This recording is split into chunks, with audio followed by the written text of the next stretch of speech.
sommes-nous vraiment seuls dans l'univers ?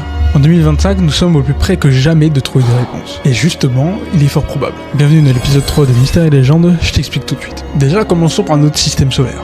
Jupiter possède des lunes plutôt intéressantes, dont Europe avec son sol gelé, mais encore une autre lune qui serait plutôt intéressante, c'est Titan. Et maintenant, dézoomons un peu à la Voie lactée, où là, plus de 5933 exoplanètes ont été découvertes, dont certaines sont dans la zone habitable, dont K2-18b à 124 années-lumière d'ici. Et cette exoplanète possède des composés chimiques qu'on retrouve comme sur Terre. Mais la particularité de ces composés chimiques, c'est qu'ils sont créés à partir d'êtres vivants. Et cette fois-ci, nous allons encore un petit peu dézoomer vers l'univers. Bon, là, ce serait plutôt l'univers observable. Et dans cet univers observable, on a détecté 2 milliards de galaxies, ce qui augmente drastiquement nos chances. Mais c'est quand même extrêmement compliqué parce qu'il faudrait exactement les mêmes paramètres qu'il y a sur la Terre, et si on change un seul de ces paramètres, ne serait-ce qu'un tout petit peu, on n'existerait pas. C'était Luis Guerra, commente le prochain sujet, like, abonne-toi, ciao.